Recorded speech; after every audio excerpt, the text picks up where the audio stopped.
এই যে বাবু, তোমরা হয়তো মনে করতেছো এরকম চিকনি চামেলি একটা মেয়ে এত বড় একটা মাছ ধরলো কিভাবে। আসলে মালকিনের বয়ফ্রেন্ড আমাকে ধরে ফেলেছে। আরে আরে মালকিন, আরেকটু উপরে তোলো না, আমার পিছনটা তো মাটিতে ঘষে যাচ্ছে গো। শরীরে কি এটুকু শক্তিও নেই? দেখো অবস্থা তাহলে কিরকম ব্যবহার, আমাকে ধরে নিয়ে এসে মাটিতে ধরাস করে ফেলে দিল গো।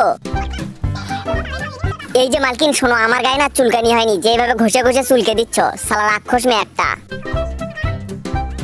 ও বাবা গো, পুরো শরীর কেটে একদম ফাঁক ফাঁক করে ফেলতেছে। এই বাবু, তোমরা ভিডিওতে লাইক করে চ্যানেলটি সাবস্ক্রাইব করে দাও তো। আরে মালকিন, তুমি আমাকে কুচি কুচি করে কাটবে না, নাকি গোটা অবস্থায় রান্না করে খাবে গো? আর হ্যাঁ, পেটের ভিতরে সব কি খুশিয়ে খুশিয়ে ঢুকিয়ে দিচ্ছ?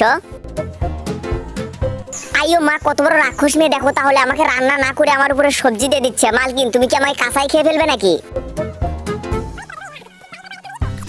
উড়িয়ে বাবা, কত বড় খাচ্চর মেয়ে দেখো, আমাকে রান্না করে খাওয়া বাদ দিয়ে মাটির নিচে কবর দিয়ে ফেলতেছে গো। এখন আমার কি হবে? হ্যাঁ বাপরে, এটা আবার কোন ধরনের রান্নার স্টাইল হলো? এই বাবু, তোমরা একটু কমেন্ট করে বলো তো, তোমাকে যদি রান্না করা মাছটা দেওয়া হয় তাহলে তুমি খাবে না খাবে না? তাড়াতাড়ি কমেন্ট করে বলো।